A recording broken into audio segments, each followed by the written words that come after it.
Allez, on donne dans l'efficacitude. Donc, Oui. c'était pas évident. C'est une deuxième prise. Hein. Tu me la refais pas. Donc, Oui. oui, non, donc, c'était deux vide-greniers qui étaient pas évidents parce que Parce que c'était difficile de rivaliser avec les chineurs qui venaient de la grande ville. qui habitaient sur place. Voilà, c'est ça. Et Nous, puis, on avait quand même 1h15 de route. de route. Oui, et Alors. ça a piqué ce matin. Et tout ça pour des choses qui étaient présentées comme des braderies vide-greniers, donc difficile de savoir le pourcentage entre l'un et l'autre. Si ça valait le coup. Voilà, parce que c'était des villes un peu excentrées. Et des fois, il y a des moments où ça valait franchement pas le coup. C'est ça. Ça veut dire Ouais. ça s'est joué sur quelques stands. Oui, Qui nous ont 3 ou sauvé. 4 pour toi, je crois. 3 pour toi. Ouais, quelque chose comme ça. Puis toi, un ou deux. Ouais. 2. Bon. Ouais, vas-y, hop. Hop, Efficacitude. allez, efficacitude. Maxi. Enfin, j'avais pas vu au début que c'était à maxi 45 tours. Tu penses que c'était un 33? Oui, mais enfin, il y avait pas mal de gens sur le stand. Ouais, donc, fallait vraiment pas, prendre. Fallait pas traîner. Donc, We Don't Need Another Hero. Non, tu peux pas chanter. Bon. Donc Tina Turner sur le Mad Max 3. Je peux le memmer si tu veux. Non. Ils feront une recherche sur YouTube. Oui, ils l'écouteront. Ok. Voilà. Donc voilà, c'est peut-être plus pour l'objet. Je l'ai pas écouté encore. C'est une bonne chanson, je dirais. Voilà. Ouais, le film était sympathique. Hein. Je préférais le 2, mais faut dire que le 1, je crois que je l'ai pas vu en cinéma et je crois que je l'ai jamais vu d'ailleurs. J'aimais bien le 2, il était bien. Le premier, moi je le trouve pas mal du tout pour le côté manque de moyens, mais je fais quand même. Ouais, c'était un peu trash Là, aussi. ça arrivait à être du brutal. Ah oui. Avec peu de moyens. Allez, Hop. Alors ça, c'est à cause d'Amazing Geek que je l'ai pris. Spécial dédicace. Ah oui, non, c'est... En fait, il t'a, passé le virus, non? Non, enfin... Donc, cet album-là, Artima, en fait, c'est un concentré des origines de plusieurs personnages. Donc, Iron Man, voilà, les 4 Fantastiques, de Spider-Man, voilà, ok. et les X-Men. Ok. Donc voilà, l'intérêt là-dedans notamment est qu'il y a ces petits... Comme des fiches. Des fiches techniques sur les super-héros, le Baxter Building. Ok, une explication pourquoi la torche vole. Des explications très scientifiques, évidemment. Ah oui, totalement. Mais bon. Il n'a pas de blouse blanche, donc c'est pas un vrai scientifique. Non, c'est un super-héros, donc il a son truc bleu. Oh. Donc voilà, la traduction a été faite sur taper à la machine. Ça fait très moche. Ouais. Et puis notamment ce qui est rigolo parce que là cette origine d'Iron Man, c'est ce qu'il explique Amazing Geek. Ouais, c'est la guerre qui a changé. C'est la guerre, la situation de la guerre qui a changé. Et donc là, voilà. C'est la Corée ou c'est le Vietnam? Là, c'est la Corée. Ah, ok. Suivant les traductions, après, ça va être le Vietnam. Oui, sûrement, j'imagine, c'est en fonction de l'actualité, quoi. Oui, voilà. Et tu m'as dit qu'au niveau du au niveau du film, le premier, je crois que ça se passe il me semble que ça se passe en Irak. En Irak ou en Afghanistan, en fait. Ils ont totalement déplacé le... Donc voilà, de toute façon, c'est des méchants. Bah oui, c'est que des méchants, de toute façon. Voilà, et lui... donc voilà, c'est... Voilà. Autre petite bizarrerie, donc ça, je l'ai pris parce que je connais le dessinateur. Parce que, en fait, c'est c'est plus ou moins une BD pour gamins. Et en fait, il a fait ça pour ses enfants. Franck Le Gall, donc Franck Le Gall qui est plus connu pour la série Théodore Poussin. Ah, je t'aide. Tu me souffles? Oui, tu oses. Je peux. Tu oses. Bon, je l'avais déjà, mais j'avais un exemplaire de bibliothèque. Et donc voilà, donc il y en a 2 autres. Ils ont de la chance, ces gamins. Il y en a 2 autres et c'est celui-là qui manque. Bon, Okay, il te manque la baleine sur la béquise. Ok, pour un prochain vide-grenier. Donc voilà, il me manque toujours. Ok. Hop. Le stand qui nous a sauvé du premier vide-grenier. Voilà. C'était alors là des musiques de film. De la BO. C'est vrai que tu t'es fait plaisir et je me suis fait plaisir. Voilà, on s'est fait plaisir à 2. Ouais. Enfin, séparément. Voilà. En tout bien, tout honneur. Ouais, c'est ça. Attention à vous. On connaît votre esprit. Hein. Ouais. Les encourage pas. C'est vrai. Ils n'y avaient pas pensé, ça se trouve. Donc voilà, une BO d'un James Bond. Ouais, John Barry. Fait par John Barry, voilà. C'est au service de Sa Majesté, en fait, c'est le seul James Bond qui a été fait par Lazenby. Ah. Alors certains ne l'aiment pas. Bon, il y a quand même Emma Peel en fait qui est dans le film, hein, qui se marie avec James Bond. D'accord. Donc moi personnellement, un peu trop classique comme musique de film. J'ai écouté. Tu l'as écouté? Ouais, plus ou moins. Trop classique? Ouais, c'est bon, voilà. Bon, disons que tu connais sûrement quelqu'un qui les ça BO, pourrait intéresser. Non, faut pas exagérer quoi. Et bon tu m'as coupé la chic. Donc les BO, j'ai envie de dire, c'est un pari quoi. C'est un pari. Ça passe ou ça casse. Soit tu adores et ça va tourner en boucle sur ta platine, soit en fait tu l'écoutes qu'une fois et tu l'arranges. Et là, bon, des fois la BO est franchement mieux que le film quoi. Enfin, ça arrive. Donc voilà. Donc là aussi, Jean-Claude Petit, je sais pas qui c'est. Donc c'est un film apparemment français. Là pareil. Hein. Ça te dit quelque chose, toi? L'île, apparemment, tiens, retourne en voie là. Apparemment, c'est un roman, d'après le roman de Robert Merle. L'île, mais par contre, je ne l'ai pas lu, ce roman. Non, mais c'est surtout le compositeur, là, c'est la BO. Jean-Claude Petit. Ça me dit quelque chose, moi. Ouais, pareil. Donc, voilà. Là, par contre, Jerry Goldsmith, alors là, pas de problème. Hein. C'est du lourd. C'est le film, je sais même pas ce que c'est. En fait, ils ont peut-être. Ça doit peut-être pas être ce titre-là en français. Oui, bon. Jerry Goldsmith. Donc, Jerry Goldsmith, entre autres, il a fait la BO d'Alien et plein d'autres choses. Des musiques de Star Trek. Des bons trucs. Il n'y a pas. La canière du Yangtze. Je prends pas beaucoup de risques en prenant par hasard. Enfin, voilà. Celui-là, il faudrait que j'enlève les trucs là, parce que c'est. On dirait des graines. Ouais. Bref. Donc, musique de Francis Lay. La plus connue, évidemment, c'est l'indicatif d'FR3. Oui. Tu ne la chantes toujours pas? Non, ça ira. Et donc, voilà, c'est une compile. Sauf que, j'avais rien de lui. Et je crois qu'une fois, on avait écouté, et en fait, ça te plaisait un petit peu la façon dont il composait. C'est un film de Claude Lelouch. Donc 13 jours en France, toujours Francis Lay là. Voilà, ça c'est encore Francis Lay. Okay. Donc il y a des chances que ça me plaise. Howard Haynes, toujours pareil, hein, c'est musique Richard Robin. Oh, écoute là.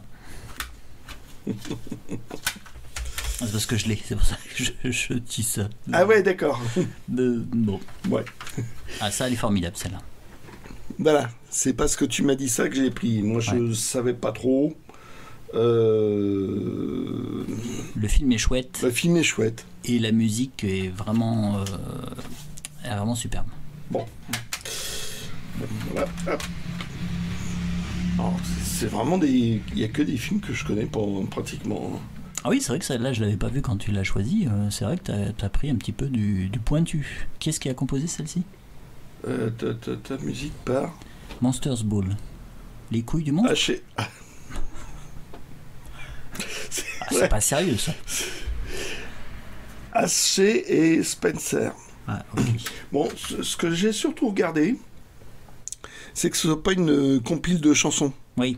Parce que c'est souvent le problème. Oui, c'était une mode. On achète une BO et on tombe sur une compile de chansons.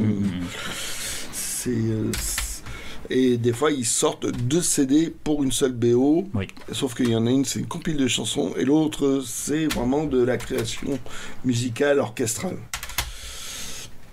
Alors, Mike Figgis, toujours pareil. Hein. En plus, ils prennent un visuel. Souvent, le visuel est différent de l'affiche. Oui. Donc, va essayer de deviner des fois à quoi ça correspond. Oui, ça dit rien. Puis c'est des films.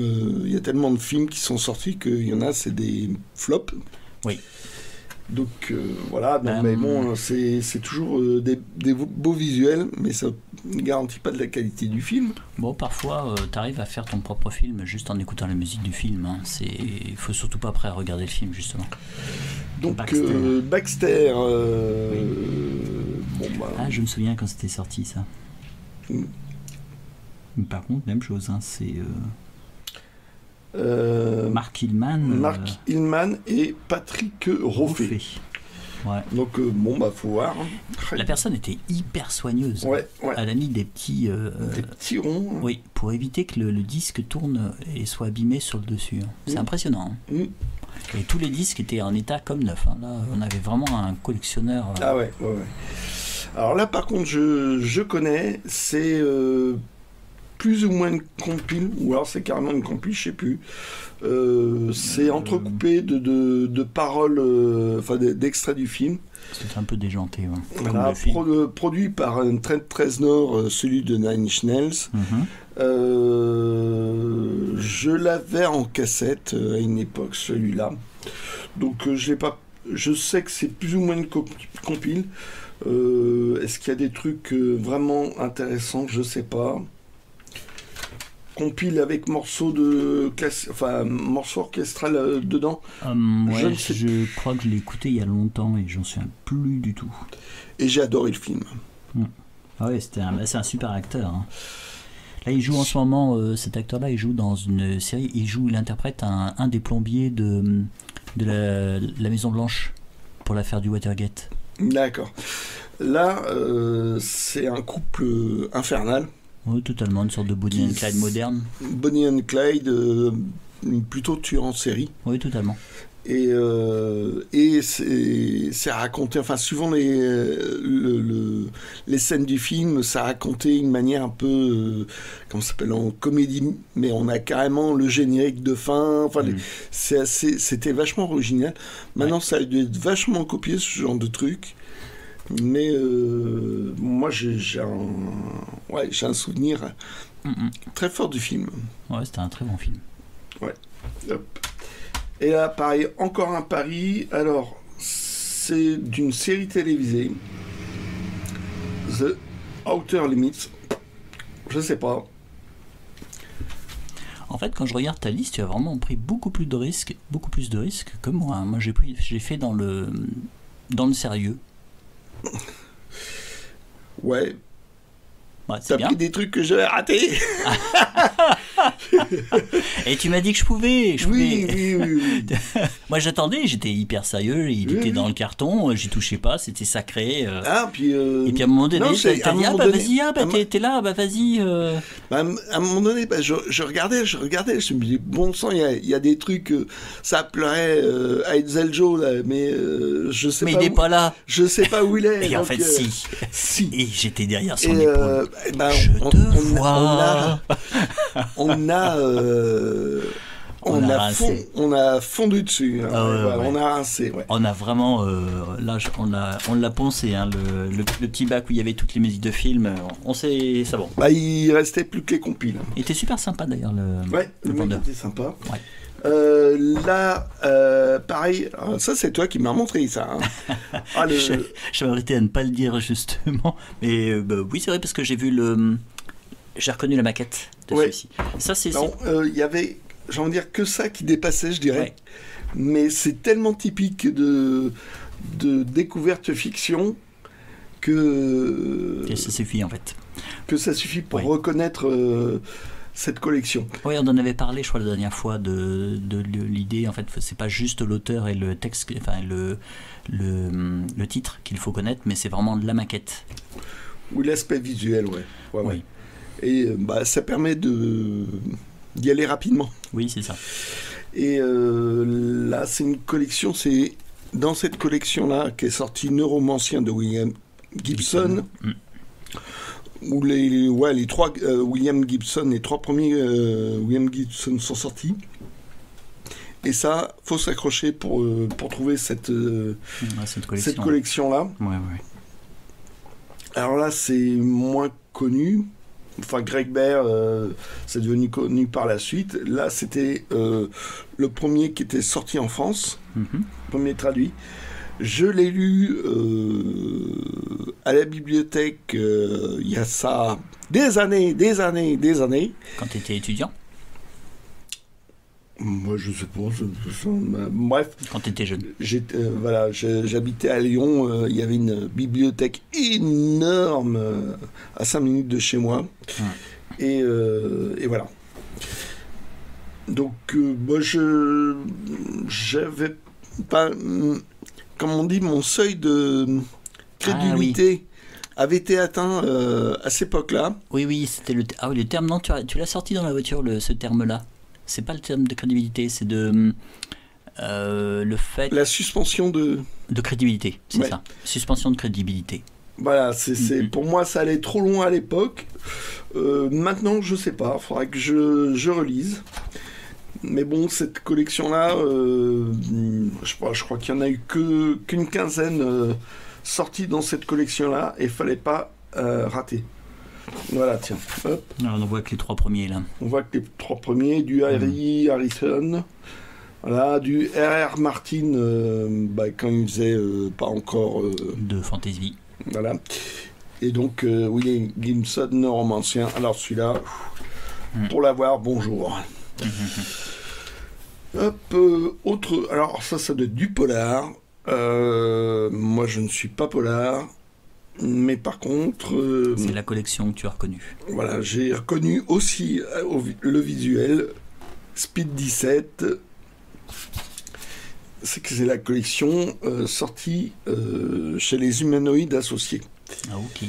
Voilà, donc moi, tout ce qui touche les humanoïdes associés, j'aime bien les maquettes. Des fois, j'achète uniquement pour les maquettes, et après, quand je les lis, je pleure un peu. Parce que tout n'est pas bon quand même. Ils avaient tout misé sur le visuel et pas forcément sur... c'est difficile en fait, quand tu crées une maison d'édition, de trouver aussi des bons auteurs. Hein. Ça court pas les rues en fait. Au niveau du scénario, c'était pas toujours au rendez-vous. Ok. Voilà. Hop là. Foufi. Ça c'est ce matin que tu as trouvé ça ? Ouais. J'ai pas vu ça quand tu as trouvé. Chez MC Productions, qui était l'ancêtre de Soleil. C'était les je crois, il me semble, les initiales du mec. Ouais. Donc, je savais pas trop. L'intérieur, je savais pas trop non plus. Donc, chouette. C'est plutôt sympa. Ouais, donc c'est une sorte de réédition du Puy. Ah, ouais, exact. Et donc, sauf que il y a un mélange des deux premiers albums. D'accord. C'est un mélange des deux premiers albums. Il vient en sortir un deuxième. Voilà, apparaître. Et qui n'est jamais sorti. Voilà. Donc, ça n'a pas dû avoir de succès du tout à l'époque. Donc, il a arrêté les frais. reste c'est chouette ça. un joli double visuel. Ouais, la garde colorée est chouette aussi. Alors la garde colorée existait, il me semble à l'époque, oui, non, dans les années 68, chez Dupuis, sauf que c'était en noir et blanc chez Dupuis. Ah ouais. Superbe. Bon, bah cool. Voilà. Un petit gadget. Hop. Hop. Agenda Un agenda 1997. 1997, petit Spirou. Voilà, donc moi je trouvais ça bizarre. Enfin, je connaissais son existence, mais voilà. Embroché. Je connaissais en brochet. Ça, c'était un supplément gratuit au Spirou numéro 3061. Donc l'intérieur, c'est un agenda, exactement la même chose. Enfin, Et les deux sont totalement identiques? à l'intérieur, oui. Ça s'en serait pas trop. Oui, c'est vrai. Donc à part Maintenant que tu en le dis, tu en parles? le visuel. Ah, là, ils ont repris la garde colorée classique des petits Spirou. Et effectivement, à l'intérieur, Ah bah tu reprends là? Ok. voilà, c'est exactement le même cahier. Ok. Donc le pourquoi du comment, il y en a un qui est broché et l'autre cartonné. Ouais. Ah, et là, je suis en train de tout embarquer. C'est que c'est une édition publicitaire réservée aux Maxi et Super GB. Ok. Alors je sais plus ce que c'est. Il me semblait que c'était un truc d'essence, mais Maxi et Super GB, à moins que ce soit Une chaîne de supermarché? je sais pas. Donc voilà, variation sur le même Sur agenda. l'agenda. Voilà. Bon, bah, c'est super que tu aies trouvé les deux. Ah non, l'autre, le Oui, supplément, tu l'avais ça, déjà. je l'avais déjà. Oui, je me doutais. Hop là. Ça, c'était sur le deuxième vide-grenier. Voilà. Donc, C'était dur pour se garer, d'ailleurs. Ah ouais. Voilà, petit aparté. Ouais. C'est vachement dur. On a été bloqué au moins 10 minutes, un quart d'heure. non Ouais, facile, ouais. Et donc, ça, il m'a dit, c'est la version un peu luxe ou un truc comme ça, donc en cartonné. Pierre Pével, je veux dire, regardez la vidéo qu'Arioc a fait sur Pierre Pével. Ça m'avait assez chauffé, d'ailleurs. Hein. Il me dit, faut que je m'en trouve. Là, cool. Oui. Le mec... Ils vendaient les deux premiers. Les deux premiers de cette série-là, qui en compte 4 ou 5. Je crois que c'est le cinquième qui est sorti il n'y a pas si longtemps que ça. Donc Je crois qu'il est voilà. sorti en fin d'année, le cinquième. Et à un prix vraiment modeste, il m'a fait ça. Donc Très sympa d'ailleurs, le gars. c'est vachement sympa. Et puis il avait de bons avis, de bons conseils. Oui. Donc c'était vachement sympa. Il y avait 2-3 livres qui m'intéressaient, mais ils n'étaient pas en super état, donc je laissais filer. Il avait Hornblower, l'intégral bouquin. Je sais pas qui est.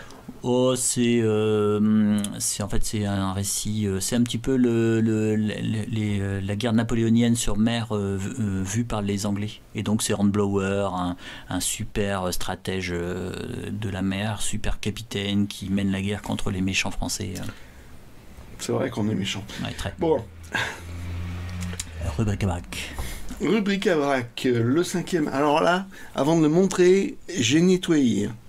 Il était poisseux de poussière, c'était une horreur. Ouais, je confirme. Donc il a l'avantage d'avoir son dos.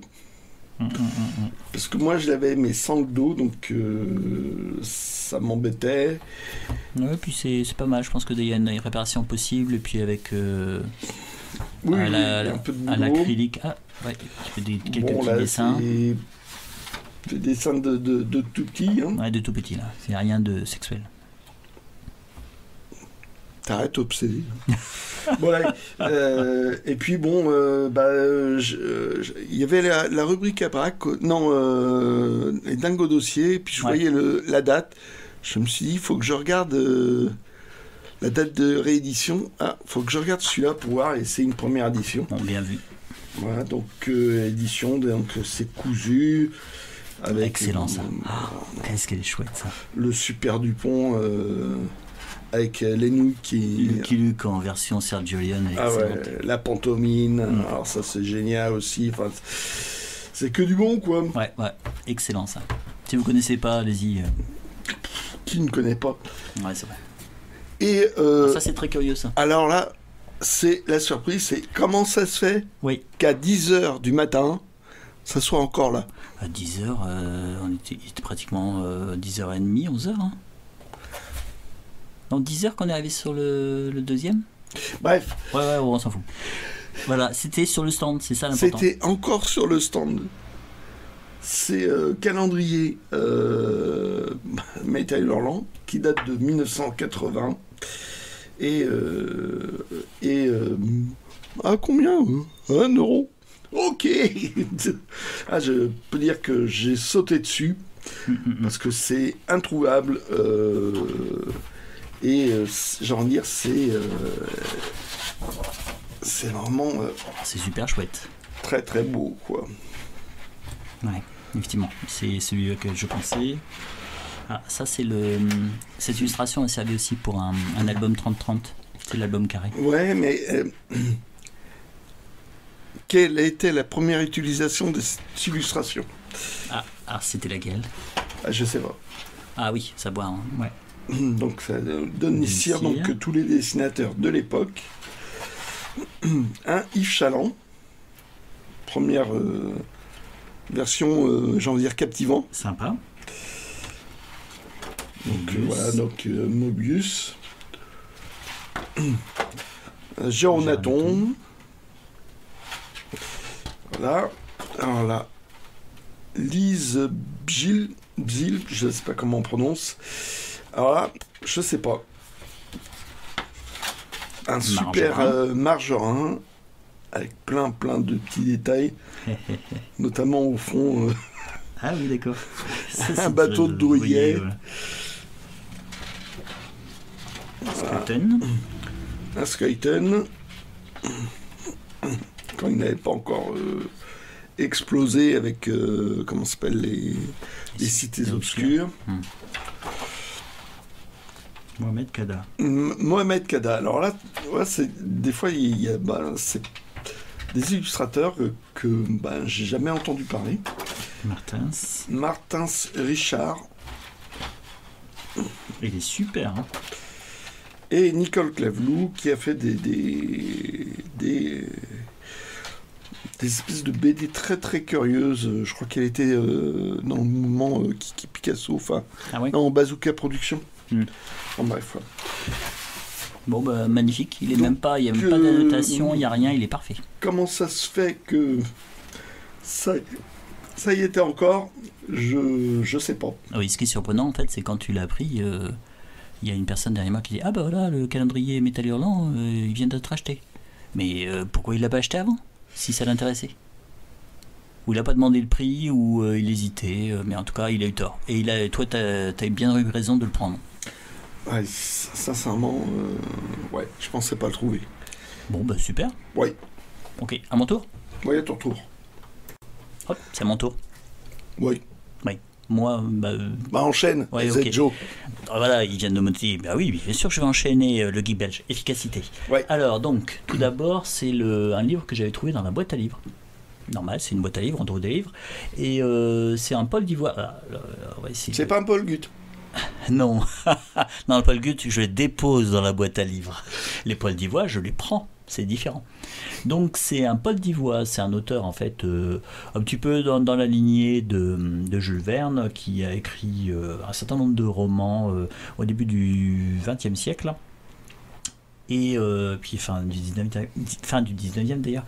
Et en fait, ça a été réédité plusieurs fois, à la fois dans l'entre-deux-guerres, dans la collection Taillandier Bleu. Là, c'est la maquette de l'après-guerre, donc toujours Taillandier, avec des photos, on va dire, de plus ou moins bon goût. Ça, c'est années 50. Ça a été réédité ensuite dans les années 80 chez J'ai lu, et ce n'est plus réédité. C'est vraiment de l'histoire roman d'aventure. Là, c'est sur la fameuse menace jaune, comme si un pays... le péril jaune, oui. Comme si un pays comme la Chine pouvait devenir, je sais pas, une des plus grandes puissances mondiales. C'est totalement aberrant. Et cruel. Et cruel, bien sûr. Et donc, en fait, c'est Les Masques d'Ambre, mais je pense qu'en fait, il était sorti sous un autre titre. Quand il est sorti en cartonnage d'Étrennes. Je pense que ça doit être les Masques Bleus ou quelque chose comme ça. Enfin voilà, donc comme en fait je ne l'ai pas encore en livre d'Étrennes, je suis très content de le trouver comme ça. Comme ça j'aurai l'occasion de le lire avant de le trouver en grand format. Et quand j'aurai le grand format, je vous montrerai les différences. Hop, donc ça, on commence le vide-grenier. Donc je l'ai dit, c'était pas gagné. Alors j'ai commencé ça, c'était en fait sur petite curiosité. Tu donnes dans l'édifiant. Ouais, c'est ça. C'est j'ai trouvé la boîte. Hein. Donc c'est Don Bosco. Bon, c'est surtout CJG. Hein. Donc c'est ce qui est surprenant. Voilà. On voit. C'est en noir et blanc dedans. C'est en noir et blanc. C'est un format en fait un petit peu plus petit que les Dupuis. Ça m'a attiré. Largement plus. C'est vraiment très curieux. C'est imprimé en Belgique. Ça date de quand cette édition-là? Procure Don Bosco. Attention. C'est pas franchement Dupuis. Lis ceci d'abord. Donc en fait c'est j'ai l'impression qu'en fait c'est c'est ça. Le pape Pie XI, le canonisé, ça m'a toujours amusé cette expression, canonisé. Pour moi ça évoquait le canon, mais bon, voilà. Tu trouveras dans ce livre cette vie merveilleuse de Jean Bosco, ami des jeunes. Puisse-t-elle te rendre heureux par l'enseignement qu'elle t'apporte et orienter ta vie dans la voie du devoir, dans l'amour de Dieu et des hommes. Est-ce que je l'ai bien fait? Oui, non, c'est pour faire. Bon, je pense qu'en fait, ils ont repris l'histoire. Ça m'amuse. Ça, je trouve ça excellent. J'ai l'impression que la personne qui l'avait était pas exactement croyante. Parce que si vous reconnaissez bien, voilà, vous avez... ça a été mis dans les mains d'un gamin, mais qui aimait bien Goldorak. Il aimait bien Goldorak. Je trouve ça excellent. Donc voilà, c'est une édition un peu particulière, c'est Curiosité. Je pense qu'on ne l'est qu'une fois dans sa vie. Oui, après t'es édifié. Ouais, super. Procure Don Bosco, non, ça doit pas être même plus Dupuis à ce moment-là. Oui, c'est ça.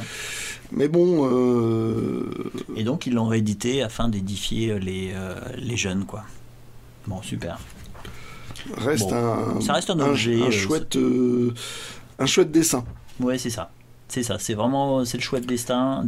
Et puis, mais bon, c'est... en gros, la vie d'un saint, quoi. Bah ouais. Moi, mon seul curé préféré, c'est Don Camillo. Alors ceci, c'est l'achat qui m'a coûté le plus. C'est en fait le Geek Belge, je l'avais montré il y a quelques semaines, il l'avait trouvé. Alors ça, c'est pas découpé, hein, c'est juste plié. Et ça m'a vraiment... je me suis dit, waouh, un jour, il sera mien. Et donc là, je l'ai acheté, mais alors les vendeurs n'étaient pas sympas. Je suis vraiment passé sous les fourches codines. Parce que c'était...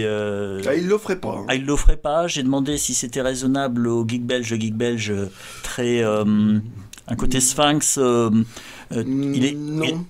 aurait dit en fait une espèce de proverbe, un adage chinois, c'est... le prix est sage si l'homme est sage, tu sais, ce genre de phrase un petit peu qui veut rien dire mais qui fait classe. Alors en fait il y a je suis classe, moi. Ouais. Oh la vache. Retenez. Attends, rembobine, vas-y. Non, on rembobine pas. Donc il y a un des vendeurs qui carrément s'immisce dans la conversation pour dire oui, le prix est très correct et tout ça. Alors que non, pour un Spirou, c'était assez cher. Qui n'est pas en super état. Il n'était pas en super état. C'était un des premiers achats. Je sentais que ça c'était plus braderie, que ça avait été rincé. Ça faisait plusieurs fois sur les stands. On voyait, il y avait des cartons de BD. Et en fait, le carton était trop grand pour les 5 BD qui restaient. Et là, on voyait que ça avait été lessivé par les amateurs de BD, quoi. Donc j'ai pris ça sous les fourches codines, je vous dis, mais je l'ai payé. Vous regarderez pour les références, vous vous en foutez, c'est pas grave. Donc efficacitude, j'ai trouvé ça un petit peu plus loin et ça c'est super sympa. C'est le Petit Nicolas, la bande dessinée originale, donc aux éditions IMAV Édition. Donc c'est une maison d'édition qui a été créée par Anne Goscinny pour, c'est ça. Oui, pour remettre pour vraiment mettre en valeur toutes les créations de son père. Bah là, c'est plus un côté archive, parce qu'en fait, Totalement. Le petit Nicolas, c'était pas encore au point. Ouais.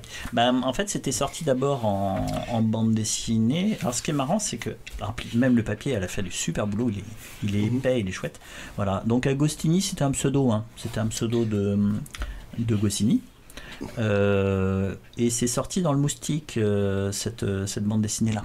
D'accord. Et c'est sorti jusqu'au moment où Goscinny, qui en fait, il voyait bien que les droits des auteurs étaient pas mis en valeur. Il a voulu faire une réunion, il a été balancé et en fait il a été viré.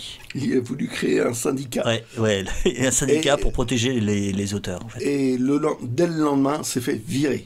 Il y avait une taupe. Il y a quelqu'un qui avait été invité à cette fameuse réunion qui l'a balancé. Alors, Et j'ai jamais su qui. Non, ça ils l'ont pas dit, ils l'ont jamais dit. Alors par solidarité, il y avait Sampé qui a suivi, il y a eu Uderzo. Sampé aussi. Ouais, apparemment. Sampé a suivi. Sampé a suivi. Uderzo. Et Uderzo aussi. Et donc Charlier, je crois, sinon. Je crois que Charlier aussi. Oui, où il a pas été viré immédiatement, mais bon, c'était à la WordPress. Ouais. World Company. Non, WordPress qui. Non, je plaisante. Non, mais ça, le mec, Ouais. il avait choisi ce nom sans rire. Hein. Super. Et donc, qui fournissait des BD clés en main, style des Oncle Paul ou tout comme ça. Quoi. Donc après, c'est ressorti dans Ouest France Dimanche et en fait, ils ont redemandé une petite chose pour animer un petit peu l'édition du dimanche. Goscinny a dit tiens, pourquoi est-ce qu'on réutiliserait pas ça? Ça Sampé préféré parce que il aimait pas trop la bande dessinée, il préférait ses illustrations. Et ils en ont sorti pendant plusieurs années. Je crois qu'il y a 222 épisodes, histoire du petit Nicolas qui sont sortis. Alors, il y a eu plusieurs éditions du vivant de Goscinny. Il y en a eu, je crois, autour de un petit peu moins de 100 aventures qui sont sorties. Et justement, Imave Édition a édité le reste. D'accord. Ouais. Et il y en a même certaines qui sont sorties, qui ont été finalisées il y a avec le ballon rouge. Mais celui-là, je ne l'ai pas encore. Donc là, super. Là, vraiment, je suis assez très très content. Parce qu'en plus, ce qui est sympa, c'est que tu as le côté un petit peu vieillot des couleurs. Et puis on sent que l'évolution de la création de cette œuvre-là, quoi. Oui, c'est ça. Et ce qui est sympa, c'est qu'en fait, il y a eu une série télévisée qui est sortie, qui a eu du succès, et ils ont sorti un film, un film d'animation, parce que les films n'étaient pas terribles. Je crois qu'il y en a eu 3 par tirage, que bon. Et on va pas insister. On va pas insister. Et en fait, il y a un film d'animation, Qu'est-ce qu'on attend pour être heureux, qui est sorti l'année dernière, et apparemment qui est formidable. Donc j'ai pas encore vu. Hop, on enlève ça. Alors, mon petit lot de BO. Bon, vous vous souvenez, le geek belge, en fait, était sur un carton, j'étais respectueux et tout ça. Il m'a dit, vas-y, c'est des BO. Donc, j'ai pris ce qui m'intéressait. Donc, Gabriel Yared. Gabriel Yared, c'est un très bon compositeur. Donc, La Fille de l'air. Il avait fait 37-2, je crois. Oui, c'est marrant parce que c'est pas avec. La Fille de l'air, si. Oui, c'est avec elle aussi. C'est May. Comment ça s'appelle? Mathilde Amé. Ouais, Mathilde Amé. Où en fait c'est l'histoire d'une. C'est pas des Mathilde Amé. C'est l'histoire en fait d'après une histoire vraie, d'une femme qui est amoureuse d'un homme qui est en prison et donc elle apprend l'hélicoptère juste pour l'aider à s'évader. Et depuis, ils ont mis des filets au-dessus des prisons. Voilà.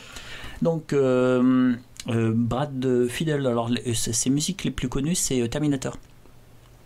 C'est lui qui a composé Terminator. Ouais, The Real McCoy, donc avec Kim Basinger et comment il s'appelle, celui qui joue dans Top Gun, qui joue Iceman. C'est comment que je confonde, c'est peut-être pas lui. Enfin, bon, c'est pas grave. Donc il a fait des super musiques de films. Ça avait pas ce titre-là.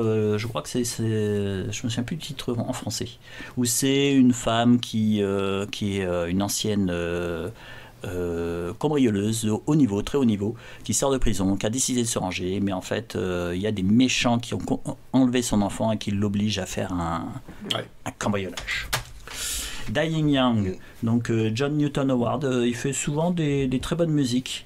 Donc là, hop, on retrouve Pretty Woman. Walking on the Street. Ah, j'ai dit que je chanterais. C'est la BO dont on s'intéresse. Ouais, voilà. Alors là, bon, il y a un petit peu de tout. Il y a du Kenny G, tout ça, mais il y a un ou deux titres qui sont de James Newton Howard. Bon, à voir. Là, c'est un Vladimir Cosma. Alors, Vladimir Cosma, c'est vraiment... Mais c'est des trucs que je les ai pas vus. J'ai pas vu. Et tu regrettes? Bah pour certains peut-être, mais pas pour d'autres. Mais bon, il faudra que je t'en prête pour que tu fasses une copie. Oui. Donc là, c'est une série télévisée. Alors, les films, ça disparaît des catalogues, et les musiques télévisées, c'est encore pire. C'est encore pire. Ça apparaît dans le catalogue, ça disparaît. Donc là, voilà. Vladimir Cosma, ouais. Oui. Ça, c'est un sacré. Ah ouais, c'est vraiment. Il a composé énormément de films. Je crois que vous doutez même pas. La chèvre, le jouet. Oui, il y a des films aussi. Le grand blond avec une chaussure noire. L'As des As aussi, je crois que c'est lui, non? Ouais, des grands classiques français. Ah oui, totalement. Avec des musiques super chouettes. Ouais, il a vraiment le sens de la mélodie. Donc, impeccable. L'ascenseur, là, ça c'est... je connais pas. Mais quand j'ai vu ça, je me dis... Tu connais le film? Même pas. C'est un film, une espèce de film d'horreur, mais très... je crois que c'était... une nouvelle? Un film suédois ou un truc comme ça. Ouais. Avec un ascenseur tueur en série. Ah, c'est original. C'est pour ça que depuis tu prends l'escalier? Même pas. Essaye d'être drôle. Oui, j'essaie. Tentative d'humour, attention. À 41 minutes et 5 secondes. Donc, moi, c'est surtout Film Music Collection par Milan. C'est pas facile à trouver. Donc, je suis bon, allez, on va prendre ça. Ça me paraît vraiment... Je sais pas du tout ce que ça vaut. Alors, Philippe Sard, c'est ça, par contre, là aussi, c'est comme Vladimir Cosma. C'est un très bon compositeur de musique. Une seule, si vous voulez la retenir, c'est La Guerre du Feu. C'est Philippe Sard. La Guerre du Feu, la fille de D'Artagnan. Il a fait beaucoup de musique pour Téchiné, pour sauter. Il a commencé en faisant de la musique d'un film de sauter. Pour Téchiné, lui, il n'a pas fait une carrière aux États-Unis, alors qu'en fait, des gens comme Delerue ou Maurice Jarre ont aussi eu une carrière aux États-Unis. Donc voilà. Là, on voit les films, là, Hôtel des Amériques, Barocco. Je pense que j'écouterai juste la musique. Hein. Je ne regarderai pas les films de Téchiné. C'est pas... Lautrec, alors là, c'est par curiosité aussi. À Paris? C'est un pari. C'est vrai, c'est un pari. Là, je ne connais pas du tout le compositeur.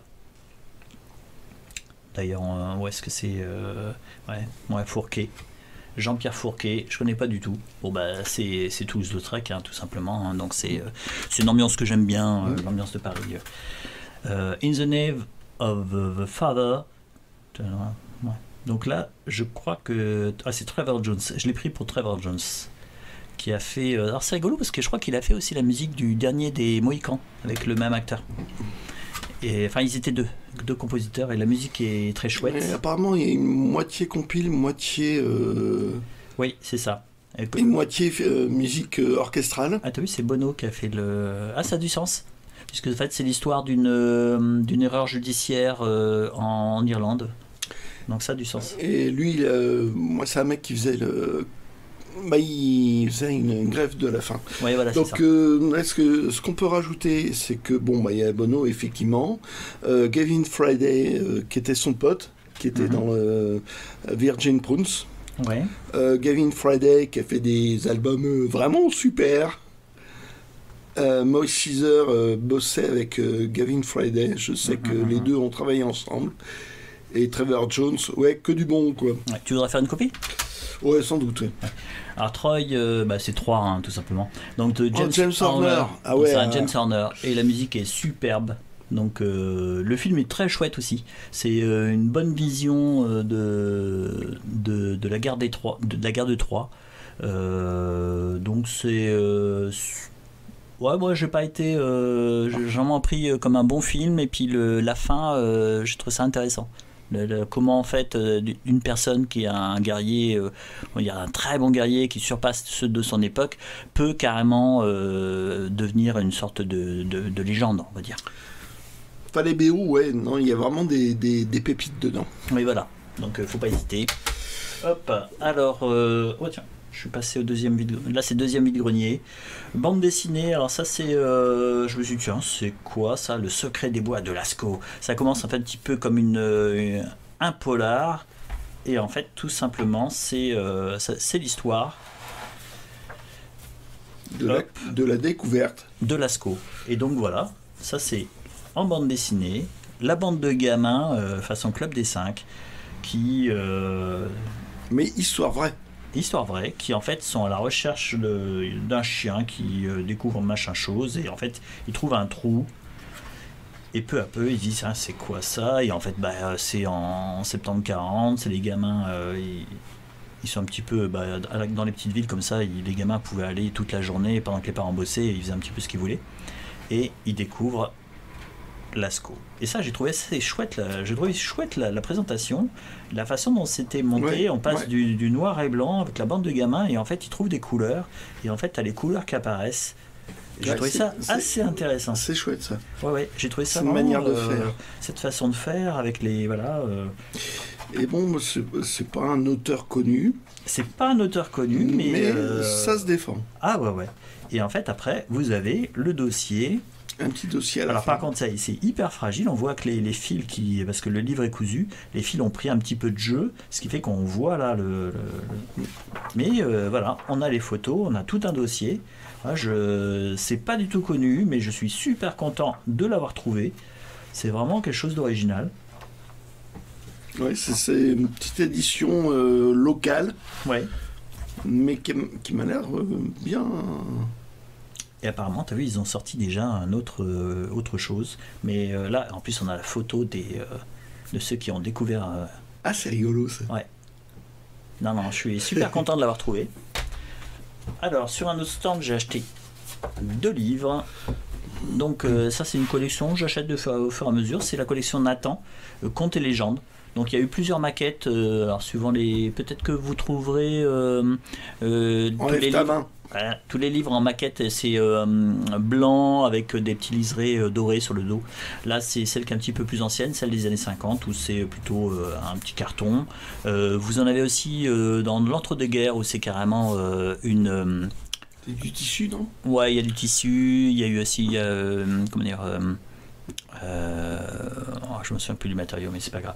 Donc en fait, voilà, c'est les contes et légendes. Il y a des petites illustrations en 2 couleurs à l'intérieur. Elles sont sympas celles-là. Ouais, c'est assez rigolo. Alors moi, c'est mon type d'édition préféré. C'est marrant, tiens. Je crois qu'il manque peut-être une page. Là. Je trouve qu'il y avait peut-être une page blanche qui manque. Pas forcément. Je regarderai sur les autres que j'ai. Non, ça a l'air d'être comme ça. Alors, ça vient pas. Ça, on s'en fout. Tiens, elle a dû rester longtemps cette feuille. Voilà, donc là c'est les contes et légendes des pays d'Orient. 50 centimes, j'étais content. Et alors ça, Frédéric Tristan, je l'ai pris parce que simplement j'ai lu un autre roman de lui qui s'appelle Le singe égal du ciel, qui est vraiment formidable.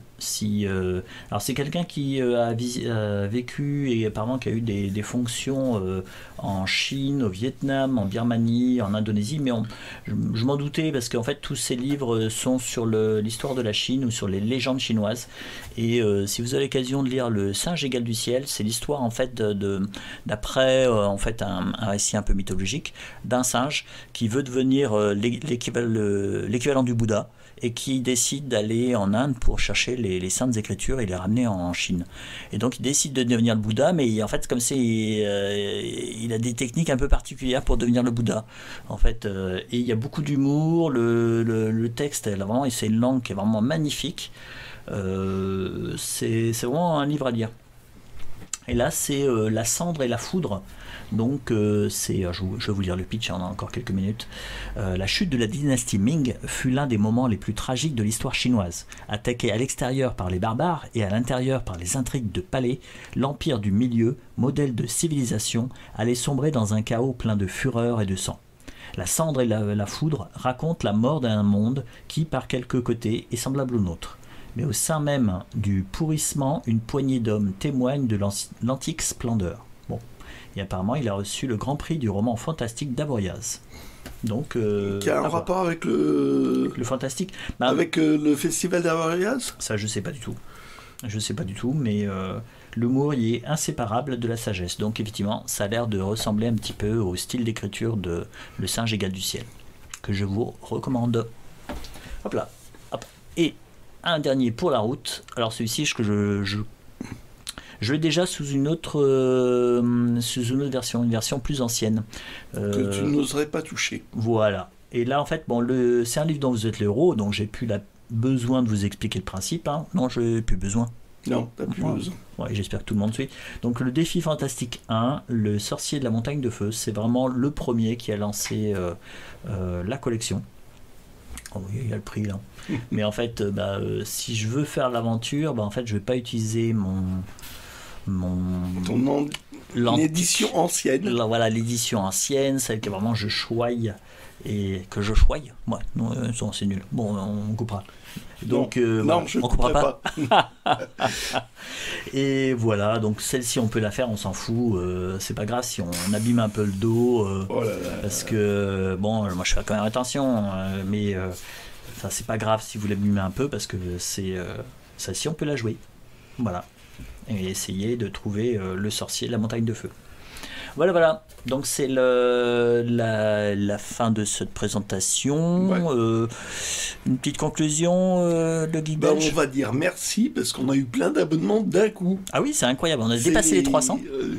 Et ça fait vachement plaisir. Alors n'hésitez pas à laisser des commentaires, à mettre un pouce bleu. Et puis à continuer à nous regarder, ça nous fait plaisir. Et puis dans vos commentaires, c'est sympa, c'est rigolo. Ouais, c'est super sympa. J'avais trouvé une énigme. Puis en fait, le Geek Belge m'a regardé et dit non, c'est trop nul ça. Donc vous n'aurez pas droit à l'énigme. On vous souhaite une bonne semaine. Allez, ciao.